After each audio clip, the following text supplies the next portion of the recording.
Tonight, we review Star Trek Discovery Episode 11, The Wolf Inside, and we knew it, and we knew it. Two things that we predicted correctly. We're geniuses! Star Trek Weekly starts now! You're tuning into the destination for TV superfan discussion, AFTERBUZZ TV. And now, let the buzz begin! Oh, that's right. We're on the hunt. We're after you. We are indeed hungry like the wolf. Welcome to Star Trek Weekly, where we are talking about tonight's episode.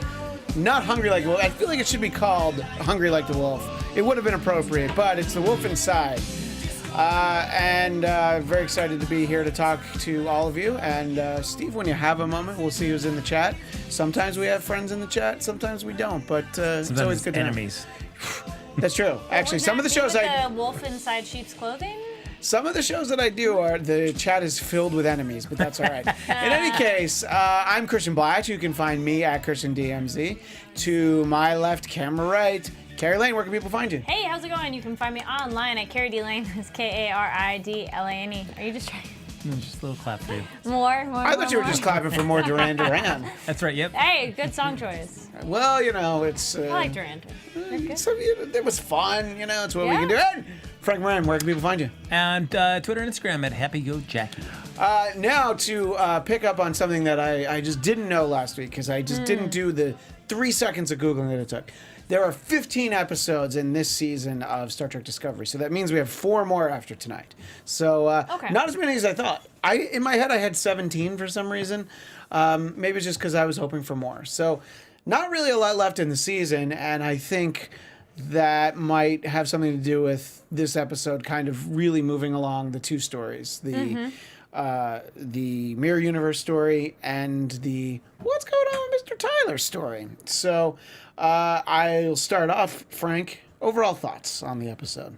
I was intrigued. It's certainly with the Tyler side of it. It is accelerating in ways that I was not anticipating it would do so this early. I thought they might drag it out a little bit longer until they got back to the Prime Universe. Maybe they're not getting back to the Prime Universe this season, you know? Maybe that'll be a cliffhanger. Kari, I think you very recently finished this episode. Minutes ago, but what did you think? I liked it, and I agree. Yeah, they just moved things forward. This was not a filler episode in any way of just like, all right, here's the stuff, and confirmed some of our predictions, which was, it's that mix of cool and then, wait, is that too predictable? That we were like, oh, it's totally going to be this.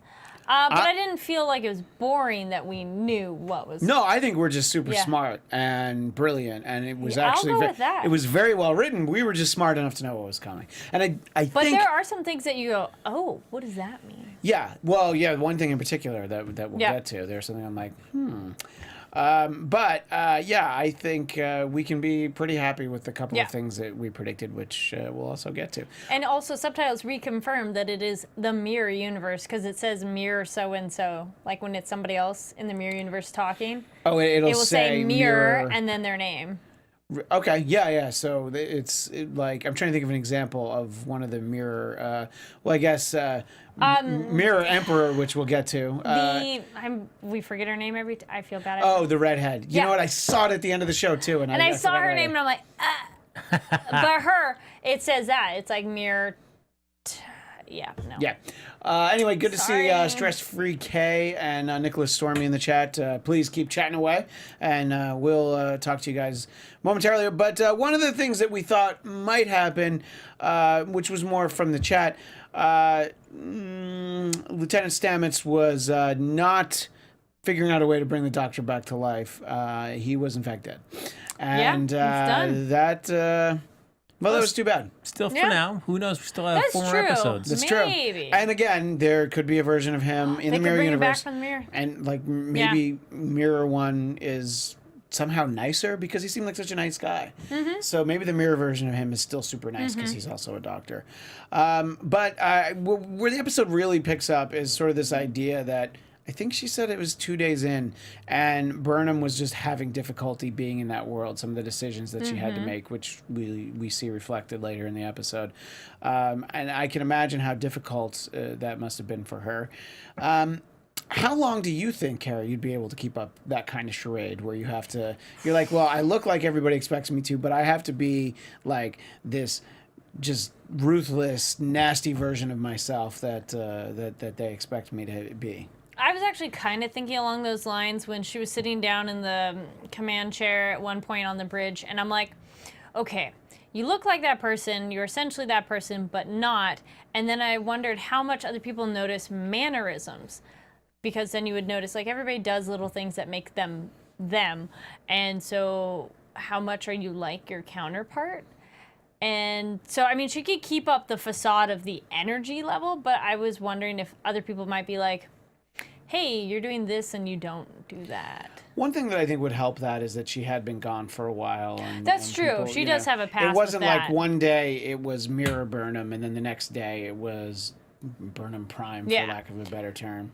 But I like that she essentially can use that to her advantage later with Tyler. Yeah. And, I think, again, kudos to Cadet Tilly for being able to still pull off. Well, really, she just had to pull off the look in this episode. I think for me, I'd be able to be mirror version of me for a good 5 minutes, maybe 10. It depends what you have to do. I would just get so exhausted. Yeah. I don't think I could kill anybody. I mean, I guess I could order other people to kill someone, but I couldn't do any of the killing. Frank, have you ever thought about having to be the mirror version of yourself with a cool goatee, like Sarek had? Yeah, a requirement for all Vulcans in a mirror universe. Mirrored Vulcans always have goatees. Yeah. It was interesting to kind of set up how long do you have to kind of squash your natural decency for it to maybe totally disappear. I don't know.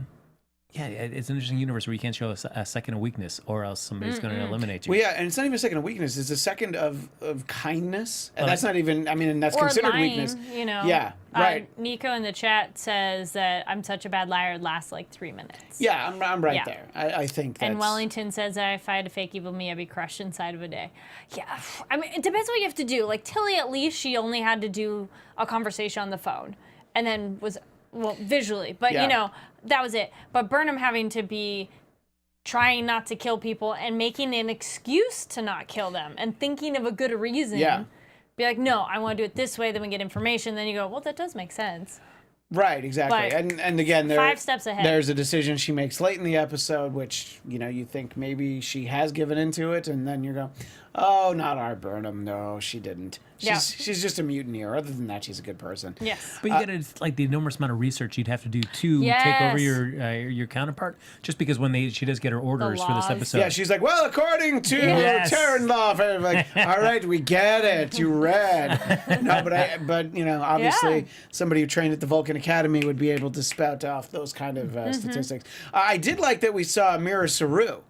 Or at least someone of his kind. My impression is that is Saru. He just never had a name because he was a slave. Yeah. And then she called him Saru, and she's like, "Cause that's what I'm gonna call you for some reason that doesn't make any sense." But he's a slave. You can't question her. Yeah. Well, no, exactly. But I think that helped her out at the end. The fact that exactly. See, that's a rare moment of kindness. That was somebody that she could show kindness to. Yeah.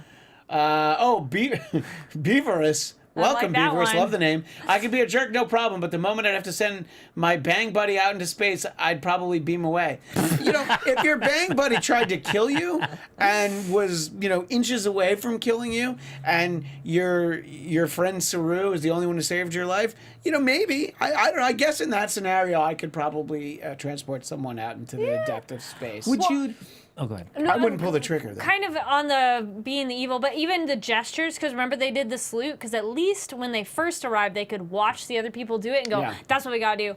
Nicholas in the chat says, I was worried that Michael wasn't going to bow right. I actually totally was wondering that, too, because it's like, how do you know what the bow is? Well, she probably had read it, and the only reason she didn't do it was because of how surprised she was. But we're getting ahead of ourselves, Nicholas. The one thing is interesting is when she does meet the mirror Saru, who doesn't have a but we'll just name. call him Saru for. But the sake that when she does talk with Saru, does not. When asked hey, is there any of my species over there? Oh yeah, why? She says she no. lied. Would you lie? I mean, I think it's a weird conversation to have, basically, on Skype or FaceTime, whatever you want to call that. Now's not the time for this. It's not the time to talk about how so I She met might you tell him and you're later. totally my slave. Yeah. And You gave me a bubble bath, gave me a manicure. BT Dubs, you saved my life. Thanks. Yeah.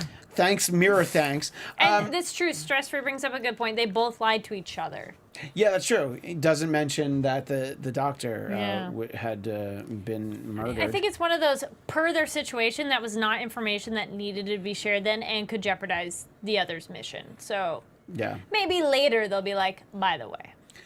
After we have sort of all those niceties exchanged, the order comes down from the Emperor, as of yet identified Emperor, that you got to go take out these rebels that are a group of Klingons and Dorians and Vulcans, and those seem to be the only ones there. But Which just so happens to be part of that speech that was on the Vulcan ship. it happened. I thought that was kind of funny when he listed those. I was like, that was the exact speech. Those are the he ones, gave. yeah. But okay. And it basically just destroy the camp. But then Burnham has a whole plan. At what point? Well, how much time did you think after she decides she's going to go against the order of the Emperor? Did you think that she was actually going to be able to carry out the mission? Because when that happened, I'm like, well, this is going to go wrong because she's not listening to the Emperor. It got pretty far along, though. She got to drag her feet for kind of a while. Going with the more logic-based Vulcan training of her choice to not kill them right away so that you could get information on them, which can help you kill all the other ones. Right. Okay, that makes sense. And you could probably, you would have to face the ramifications later if I disobeyed orders, but be like, but look what else I got you. So you might be able to smooth that over. It's hard to say in that world. Probably not. Frank, do you think disobeying the Emperor is a good idea in the Terran mirror universe? It doesn't seem like the way to go. But I have to agree with Kari. Like, if you got to have a reason for why, and if you can justify that, it's even, I disobeyed you, but for a greater good. Yeah. And that, I think, at least smooths over. So I guess that was the old saying, beg for forgiveness, not for permission. Yeah, no, I guess that's a good point. And it is interesting when they do beam down and surrender. Of course, we see a couple of familiar faces. We see Sarek with a goatee, of course. And, hey, look who's there. Vok! And he's a prophet. Oh, Sarek is essentially a prophet, I guess, because he can...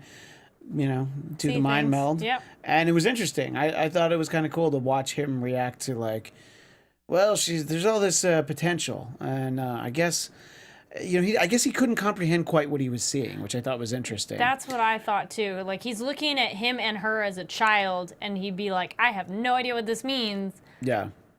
But he probably had at least a sense of even though they're not about feelings, I bet he could feel what that relationship was. Yeah, I think you're right. He could feel some kind of bond. I mean, it stands to reason that people in general in the mirror universe don't realize that it is a mirror universe, and that people from the other one can show up.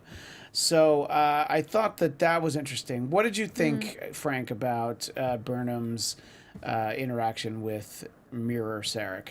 No, it was cool. It's it's an interesting situation for him to mind meld with somebody that he's also in the Prime universe already mind melded with. So to have to mind meld almost essentially with yourself. Yeah. Since she's pretty much the conduit between the two. It's a great point. Yeah, I wonder if it's one of those things that gradually some of the things that he took in from there, it'll register. But although I feel like the mind meld is a little bit more instantaneous than that. But like Wellington in the chat will start to figure out there's an alternate universe. Like when he ponders what he it saw, was that he saw. might. And I agree with Stress Free K. Yeah, the mirror Vok was intelligent, unlike his counterpart. I thought this Vok was way more grounded, but again, different life experiences. So Yeah, I think that this Vok went to a much better college. I think that he had better life chances Yeah. and where he could go with his life. he just I don't scored know. better on his SATs. Yeah. Yes, Yeah, Frank. because also I'm trying to remember from the original series, the Mirror Universe episode there. The Mirror Universe is unaware of the Prime Universe. Especially at this point because it's 10 years before the original series. But you'd also think that anything learned here can't still remain. Otherwise, Yeah, they that's would a know good all point. about it going into it. So somehow all this has got to be tied up in a nice, tidy bow where nobody knows that they're really from a different universe.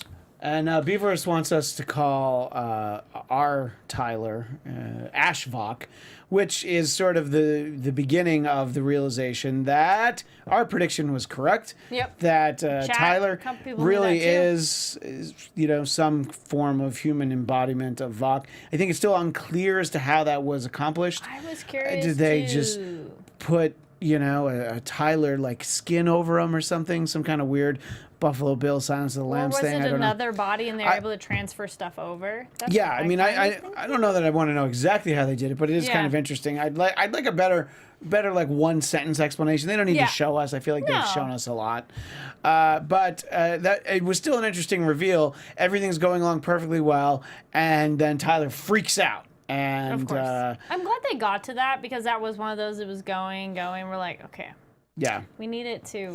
Well, move on. I think once he sees Vok and he has a reaction, Yeah. it's only, to quote the Vulcans, only logical that it would sort of play out the way it did. Yep. Because for him to be like, oh, yeah, that really upset me, and I've thought about it for 2 episodes now, and now here's what's going to happen.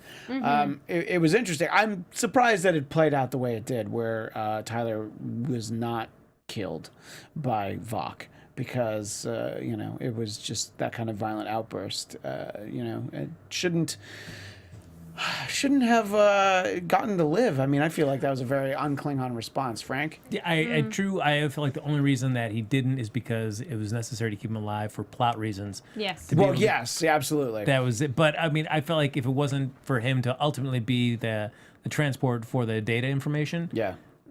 I mean, if like that's the only way they knew to get that to them, so they had to keep him alive. But Well, I do feel you like think Burnham would have been like, calm down enough to be like, wait, don't, I need to take him back? well, I mean, it Look, didn't look like it was- here's what it comes down to. Stress-Free K points out Tyler's too much of a hottie to kill off. Well, you're dead now. Oh, never mind. He's I'm not. like, no, not really. I'm like, wait a minute. You, I'm I only know, outer space. I'm I like, know no, you he finished got the beamed episode. back. Yeah. He's gonna be. I well, hope. who knows? I think that let's put it this way. I don't think His relationship's dead. How's that? yeah, well, you know, I do think he changed his Facebook relationship status to it's complicated because, by the way, it's complicated. It's very complicated. It's been Very, interesting for the yes, past yes. couple episodes where he's been kind of struggling between these flashes of his old life and what he knows at least to be his relationship with Burnham and his life in Yeah. Starfleet. I thought some of that would still kind of affect the way he would view, and maybe that is something that's going to play out in later episodes. But it pretty much like when he just finally got like full realization, it was pretty much nope. There's really nothing of Ash, Tyler, my relationship to you at all still in me. I'm just pure Klingon right now. And I was kind of like, well. Maybe we'll see some of that, though, that old connections that he had with Burnham playing in further future episodes. But I was like, oh, that's interesting. Yeah, I wonder if it's just like the switch has been Snap, flipped now, yeah. and now he's more Klingon than human. Nico makes a point that he can't die until he talks with Laurel again. I mean, point. that'd be for storytelling purposes. I Yeah. definitely agree. I think that'll definitely be interesting, and I think we'll see that. Judging from the preview, I think Laurel will appear in the next episode. But what happens next, of course, is that Burnham has to talk to Tyler, and be like, what the hell was that? Mm-hmm. And then that sort of is what really sets awkward. him off. And he was going to kill her. And so it's good that Mirror Saru stepped in. And it's good that everybody on that ship, the Mirror Shenzo is always ready to hurt somebody. And they had no problem hurting Tyler. But I thought that the scene between the two of them, sort of as it all played out, it was interesting because up until probably last episode, they were really playing it like he was a survivor of some kind of trauma. And now it's just more that he's starting to realize like, oh, no, the trauma is actually the fact that, you know, I'm being made to look like a human or whatever. But I thought that the interaction was It was good. It was sort of like there are a lot of good emotions, good back and forth, and a threat on somebody's life is always good for drama. What did you think, Kari, about sort of their interaction there in her quarters after they got back from the away mission, if you will? Actually, a weird thing I noticed was the editing was a little off in terms of there be moments where they were standing this close and like she's putting her hand on his shoulder. Next shot, they're like 5 feet away from each other, and I was like, "Whoa, wait, it happened multiple times." Well, maybe some of those things happen in the mirror, so it's hard that it's in the mirror universe. No, I actually did not catch that, but I did. I noticed those thought shots you're talking about. Because it's important of them having their moment of intimacy of like, I think they should be close I'm touching together. you, Yeah. and then seconds later they're too far apart for her to even hit him or something like that. And so then contextually for the story, that didn't make sense of, wait, how did you move so fast? So anyway, that threw me off a little bit. But I like that they finally kind of talk it out a little bit. And obviously she is like, I don't understand and this doesn't make sense. But he finally kind of convinces her. Because he says the lines of like, he says information and that there's no way anybody else could have known. So then she, the scratch that she scratched. Yeah. I guess she scratched Vox, or she when scratched she Vox fought, eyes. yeah. And that she fought like a coward. Frank, what did you think? I felt like that was a nice, intense scene with some good emotions for these characters. That was good.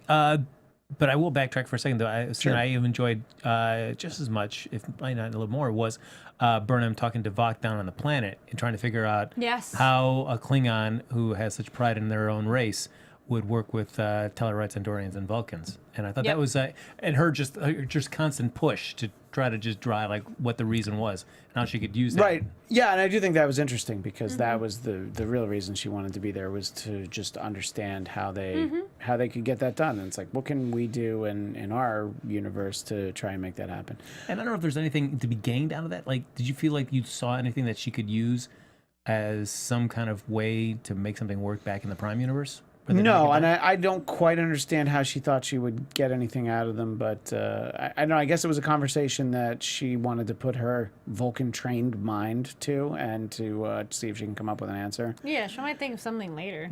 Well, maybe, but because it seemed like Vok would just said we had once we were united, as you said, once our houses were united, then we could invite others in. No, common enemy. That was the thing that stood out to me. So I'm like, so what is going to be the common enemy when we get back? Yeah. That was something that we felt like, well, that could be a plot thing. There's going to be some common enemy, and that's how everyone could unite. That's true. I guess we'll have to see. So I thought that scene was great, though, and I don't know that we're gonna have as many Tyler Burnham scenes as we had previously, but I thought it was good. So it then sort of shifts to one of the other storylines that was peppered throughout the episode, which is to get back to Lieutenant Stamets, which just basically trying to let's see if he's alive. And obviously their understanding was that he had killed his doctor friend, his lover. I don't know what to call him. Partner. Boyfriend sounded bad. Partner's good. I was going to say boyfriend. I'm like, this doesn't sound right. Yeah, his partner. And, I mean, logically, I guess that's what they assumed. I guess they don't have cameras in sick bay, but that's all right. We'll move on. Good point. But, that's what they thought it was. accident. But then they also want to try and help him. And, we get to see this is the moment where Tilly shines in the episode. Her understanding of spore technology. And once again, Saru doesn't let it all play out. And he's like, no, we can't. We have to, shock him with electrodes and things like that. Now, this is the interesting thing that happens, though, is in this scene, when the spore technology or the spores themselves do seem to revive him in some way, and he's like in some kind of I Cosmic don't know. jungle? He's in like in the X-Men universe, it would be the astral plane. I don't know exactly what it is, but it's like the spore astral plane, and he encounters himself, but not in sort of like a dream sequence kind of way. Am I wrong, or did that look like a Lieutenant Stamets dressed as a member of the Terran Army? That is correct. Yeah, I could have rewound it, but I don't think I I looked that did hard. not have the remote near me, and I was feeding my daughter a bottle, so I was like, I just didn't have the hand to rewind No, it. you are correct. So I'm like, makes that's way more super sense. interesting. Yeah, because a lot of times you'll see something like that in a movie. It's like, hello, self, I'm here to talk to you, and it's just like you're having a conversation with yourself, it's your conscience or something like that. But I think he's actually encountering the mirror universe version of himself, who could very well have engineered the whole thing, trying to bring him over because they want to. said all this stuff was happening beforehand. Yeah, exactly. So I think that that's very interesting, and I did not see that coming. Not that I didn't expect there to be a version of Paul Stamets in this universe. I just didn't think But that. in that space. I didn't think that. Yeah, in that space, I don't think he would have, Yep. developed the sport technology. I don't know. Just my expectation was that that's not what was happening. Sure. But I found it to be interesting and intriguing. Yeah, it's. I feel like it's to see if going through the process that Stamets has gone through. I feel like it's kind of definitely opened his mind to Yeah. a lot more possibilities and maybe more roads to empathy. And so I'm wondering, for a mirror universe, is that the same sort of thing too? Like, has that? So are they two people that are going to be working together to try to solve a larger problem, or regardless, he's still keeping to his kind of Terran instincts, but he also wants access to a larger spore network for other reasons. So I'll be curious to see which way Yeah, they go. no, I think I'm looking forward to seeing more of that. And, each of the mirror versions of each of these characters has unique ticks and things. So Yes. what will be the ticks of this, the mirror Stamets? So I guess in theory we'll see that next week. The opening shot for that too, the episode where it kind of comes through, for the Discovery to like a corridor that's kind of flickering on and off. I thought that was very interesting, Yeah. actually. Yeah, I wasn't quite sure why we had that. I guess it was because there'd been some damage sustained earlier, or I was curious on what that was about. I know. I forgot about it until you mentioned Yeah. it. Actually, Now, Stress Free brings up a good point. Is the version he saw in the mirror this mirror universe version? Oh yeah, I mean, I think it's a great early question. in He saw himself in the advance? bath. Oh Yeah. yeah, and we had the mirror in the bathroom was a song that I got to use. And I think that it might actually be the case that I think so, too. It wasn't just. Yeah, I it think at the time the thinking reacted. was that it was just it's just like a weird Yeah. like his mind's playing tricks on him. But yeah, I think at this point maybe he was actually seeing the mirror universe. I guess literally in the mirror, but I feel like. Again, that's something that'll be revealed in next week or in the Renji 90998 says both Stamets must have a higher learning, the yin and the yang finding balance. I think that's exactly what's at play here, and again, it'll play out. So, what we get after that is there's this sentencing of Tyler aboard the ISS Shenzhou, which is that, as we saw earlier, you're condemned to death. You get transported right into space. I don't know why you don't just shoot people, but it's all right. It's barbaric times. I guess they want you to die painfully. Wasting bullets. Yeah, well, I Or guess energy if it's the yeah, lasers. dilithium crystals. Although I don't think the phasers are powered by, so I don't quite know. But would you rather get shot, or what seems more scary to you, getting shot or getting shot into space? I think getting Outer shot space. is instant. Going into space, you're going to lose oxygen. I mean, it's probably 20 seconds, but I think it was like 20 excruciating seconds Yeah, so instead then of they wanna hurt ouch, I'm them. dead. Yeah. So, then you still gotta get rid of the body anyway. I kept expecting, some moment where Burnham was going to, just not beam him into space and have some reason not to. But I was so I'm ready like, for him to beam him and not get picked up. yeah, I'm just like, man, she's really pushing the limit on what they're gonna put up with, of her kind of wussing out. And then we see him go into space. I'm like, oh, and then of course Saru's like, all right, now we've got you. Yeah. And Which, how did they know? Because well, you know that she contacted him. she was good. She wanted to I mean, contact we don't him. see that happen, and Correct. it feels Right. very quick. That I'm like, when Yeah. did you call so quick? Well, she had enough time, I think. We saw that she basically has, like her cell phone under Yeah. her mattress. Yeah. And we see how quickly they can communicate earlier in the episode, and the fact that her first instinct was to contact Saru, and that's when Tyler freaked out. Or Tyler, what was it? Ashvok? Is that what we're supposed to call him? Ashrock. And then of course, as a true Klingon, he wished he could have died with honor, and it's like, nope, you don't get to do that. We've got a lot of stuff to figure out. So I don't know. I think it's interesting. I think it is more interesting to be able to explore the, what happened to the character the Vok, the Tyler, and of course the interaction with L'Rell. Because if Burnham had just transported him in space, well, that's the end of it.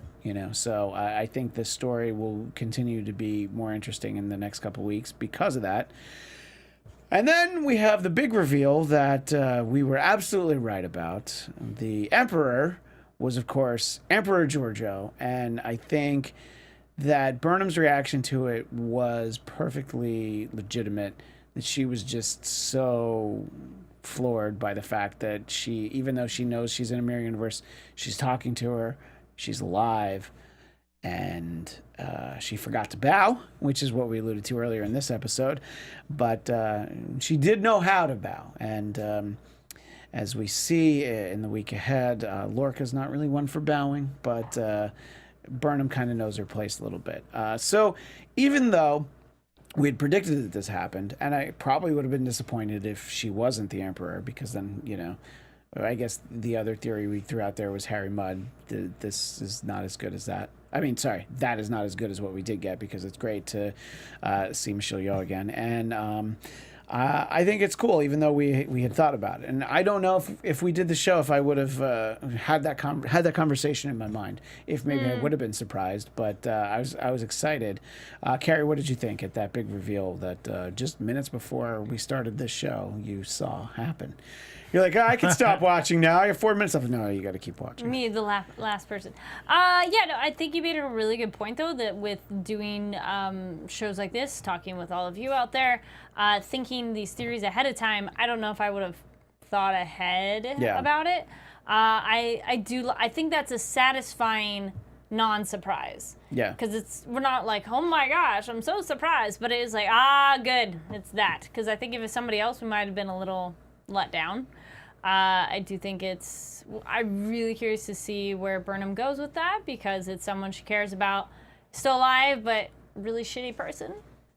So, well, in this reality, a version, shitty person. yes, Yeah, the one that she's looking at, which I think also leads to Burnham's more shock of, one, this person she knows and cares about, or knew rather, is still alive, but is this horrible entity? Like, what is that like?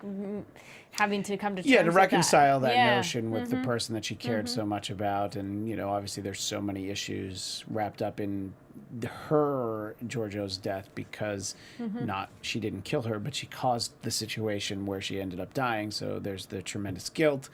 What did you think, Frank, when we had the reveal? I mean, I for one was like, yep, we knew it. I was very excited for Team Us. Hashtag Team Us. No, it'll be interesting for Burnham. I mean, she was there when Georgiou died the first time, and we kind of had a hand, albeit indirectly, with her first death. But this time she may have to have a little bit more hands-on. We might actually have to kill her. Yeah. Yeah. So that'll be interesting if it were to play out that way. There's some conversation in the chat about Lorca smirking when he saw the Emperor. And I guess that could be taken a lot of ways. Is that the trailer? Is in the preview? I don't think that was in the preview. I think it was at the moment where Burnham is just gobsmacked. Oh yeah, she brought him in there. Yes, he's there, and I think I don't think I noticed the only reason that he's there is so that Yeah. he can see who it is. From a storytelling standpoint, of course. I don't know if it was more just like a gallows humor type smirk, like you just Got to be kidding me. Yeah. Now, random side question. I don't know enough about the mirror universe to really say, but what defines one as the mirror versus the prime? Like, how do you know you're the prime one versus the mirror? You wouldn't necessarily. I mean, you would know a certain set of circumstances in reality. So, it's not. I mean, it's not literally a mirror universe. It's just you grow up, you become a member of the Terran Empire as opposed to joining Starfleet Academy. So those are different experiences. So you don't know that there's the other universe. Yeah, so you have no reason to think of that. But what differentiates it is really this Terran Empire, this sort of malicious, basically this group of Earthlings, humans who want to rule the galaxy and, conquer and pillage and all the good stuff that goes along with that. I think I'm thinking back more when you were like, the other mirror universe people can't really know. Because it's like, well, then what defines them as the mirror? And then when they think they're the prime, to find out about the other one. And then also, just because the people are from one group, and they know there's a possibility of another, why would it be bad if the other side knows the other exists? I think it's just sort of there'd be no way to know that it exists because you don't interact with, I mean, I think that there's again the reference to the Defiant. That's something that they want to know, that the USS Defiant went over there. And I think that will play out in maybe not next week, but in the next couple of weeks. But I don't think that's a widely known thing that that a ship came over from a different galaxy. Yeah. I don't think that that's something that people typically know. Because I've seen it a few times right now, and then previous chat was that Lorca's from the Mirror Universe. So this trip over was all on purpose. And one of the things that we had discussed in the past, Nicholas Stormy has put out there, that Lorca's from the Mirror Universe, and some of the scarring on his back started to make people think that might have been the case. And he pushed Stamets in order to get back home. That's why he seems all evil to us. Now, I do think that, as we talked about, because that was in the episode before the winter break, he was determined to get Discovery to the Mirror Universe, because we saw that there was one of the jumps was listed as like a Lorca override or something. So I still feel like that's the case, that he wanted to be here. I don't know that means he's from the Mirror Universe, but it probably means he's been there before. That's a possibility too. Yeah, so we'll see. But so Frank, sorry, what did you think about sort of all of these things? Just where we go from here.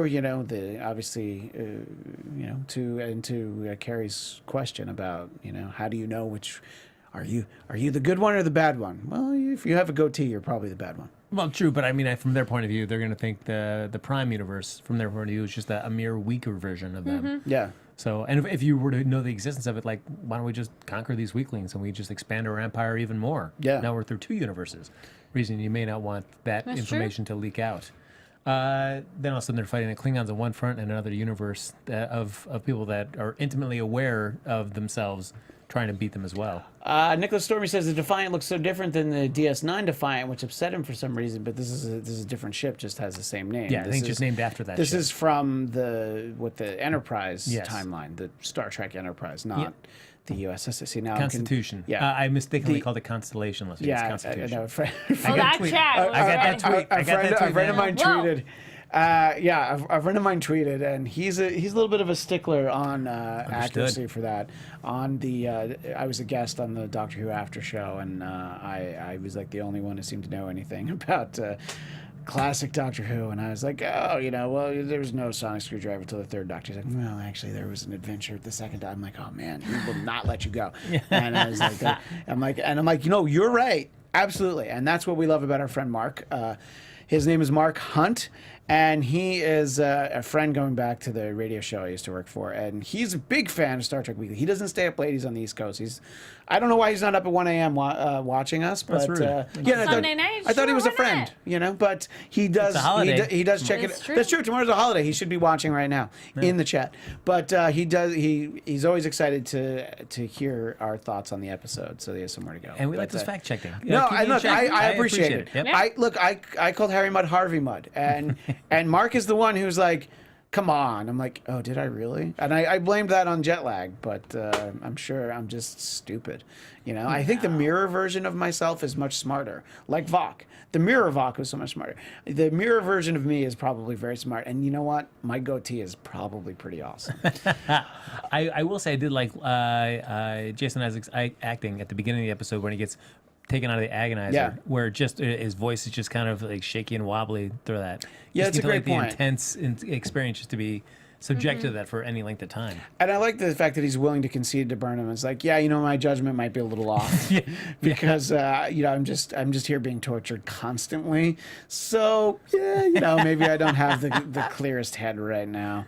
All right, you got me on that one. From Renji 90998. Future prediction for Season 2. The first 3 episodes of Discovery will answer for the crimes they committed that their mirror selves did in the Prime. And that is something interesting that I do hope we get to see, is the idea that Discovery didn't just cross over into the mirror universe, but it traded places.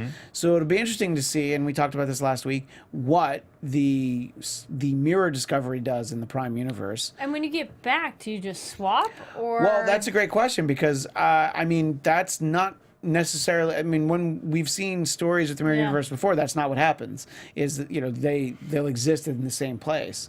So I don't quite know how that we'll get that explanation. And some people are saying how the Emperor's ship is the Defiant. Yeah, or the palace is the Defiant, and the palace, of course, is something that Stamets was saying last week. Don't go into the palace. Yeah. Yeah. I think that maybe he was just thinking about Wizard of Oz. But No, that's a good question here, though. Wellington, is the Discovery ethically bound to stay and hold the rebels together? It's a great point. But I also think, well, Yes, but no? do we know, Frank? Do they have the Prime Directive at this point? Or could the Prime Directive be, which is you don't interfere with other civilizations, could it be written because of things that happen in this series, maybe? Yeah, because, I mean, they seem so close to the original series. I feel like the Prime Directive's got to be in place. I don't remember a Prime Directive in Enterprise. And here's the beautiful thing: our friend Mark Hunt, who you can, you know what, I'll give him a plug. You can follow him on Twitter at Mark Coyne, Coyne Hunt. So if you follow him, you'll see him pick apart the little things that we got wrong. But we thank him for it. It makes us better. But anyway, Mark, you can tell us, when do we have the Prime Directive? Because I haven't heard it mentioned. And so if they do have the reason I'm going into all this, Nicholas agrees with you. Yeah. So the reason that I'm mentioning this is because the Prime Directive, I think they need to let this play out. I think what Burnham did, you know, going and trying to save lives, well, that's good. That's sort of a righteous thing. But doing something to further the cause of the rebels and trying to help them beat the Empire, I mean, that is definitely not within the confines of the Prime Directive. Well, true. And I mean, certainly, I feel like her mission was helpful, but also selfish in the sense that she was looking for information that, while saving lives, but it would also give the information that they thought we could be able to take back and maybe save even more lives back in the Prime universe. Beavers points out that Captain Archer says something about how they need a rule, but he doesn't say Prime Directive. So at that point in Enterprise, according to Beavis, there is in fact not a Prime Directive. But we don't know for sure. I feel like if there was one, it would have come up. But anyway, the reason I mention all this is because if there is a Prime Directive, I think they can only go so far. But if there's not, you know, we can see what they might be able to accomplish in the Mirror Universe. But we know the status of the Mirror Universe 10 years after this in Star Trek: The Original Series, so it probably doesn't go well for the rebels. But I guess we'll see. Renji says, "I know the needs of the many outweigh the needs of the few, but the few is the universe, and the many is one ship." Even if they're Rainbow Wyvern says, even if there isn't the Prime Directive, there still has to be some rules in the Federation. I agree with that, but as we see sort of in a little bit of Lorca's backstory, as soon as there was a war, I think a lot of the rules went by the wayside. The fact that, you know, Discovery is called Discovery, and yet they're not really looking to discover things other than, you know, how to destroy our enemies, basically. What's a new way to come up with a weapon? But Wellington Smith says the Prime Directive was about the 2160s, I think. So I don't quite know what that's based on, but if you want to share with us, that would be great if we had some source material there. But we'll look into it and we'll try and answer that question next week. Looking forward to next week's episode, and I can't believe there's only 4. So we'll be here every week covering all 4 of them. Kari will not be here. She's going to go on a away mission. Sundance. Show off. No, that's actually going to be great. Gotta be out in the snow, so different planet essentially compared to Southern California. Well, there was some fighting in the chat when the show started about Star Trek versus Star Wars, so I will make no comments about a planet made up of snow. Right? Although in Star Trek 2009, J.J. Abrams, there is the snow planet, so that's the one you're going to. Yeah. Maybe you'll encounter Spock Prime. Yes. P.S. Anyone knows that there hasn't been a I don't know what that means. It doesn't have anything to do with this. War equals no Prime Directive, says Steve Owen. So that's actually a great point. And final comment from the chat, Stress-Free K. There are trillions of lives at stake in their own universe, but they will end up killing Empress Georgiou in order to help the rebels. I guess we'll have to see. That would help the rebels. There's some logic there, but we'll have to see. But anyway, looking forward to seeing how it all plays out. Thanks so much to everybody in the chat. Thank you. We'll miss you next week, Kari. I'll miss all of you. But that doesn't mean you don't have to watch the show. You still have to watch it. I know. I need to be up to date. You have to keep up. But anyway, we'll see all of you next Sunday at 10. Until then, I'm Christian Bladt. You can find me at ChristianDMZ. And you can follow me online in my adventures at Sundance and otherwise at Kari D. Lane. That's KaridLane. And Frank Moran. Follow me on Twitter and Instagram at Happy Go Jackie. No cool adventures, just maybe some crying at home. That's No, not lots of true. cool There are cool. food. I was just gonna say there's cool adventures. You go to like all these cool places. There's all to eat. these cool food places. Some of them are places I've been, and some of them I'm like, oh yeah, I've been meaning to go there. So, See? so Well, if you thanks, want to, Christian. if you Yes. want to know where Frank eats, That's all right. There you go. yeah. And one time, Frank So you even can stalk him. Frank posted pictures of eating at the place across the street from us one time. That's right. So that was like, I don't want to be adventurous. I just want, it's like I'll just cross. I hope you didn't jaywalk to get there. Anyway, we will see everybody. Well, no, Kari won't, but we'll see you all next Sunday. Thanks again, and of course, live long and prosper. From executive producers Maria Menounos, Kevin Undergaro, Phil Svitek, and the entire AfterBuzz TV staff, we would like to thank you for listening to the AfterBuzz TV network. To watch or listen to other after shows and post comments or questions, be sure to visit AfterBuzzTV.com. I'm Sir Richard Wentworth, and this has been a presentation of AfterBuzz TV. Buzz you later. The views expressed herein are those of the host only and do not necessarily reflect the views of AfterBuzz TV or its owners or principals.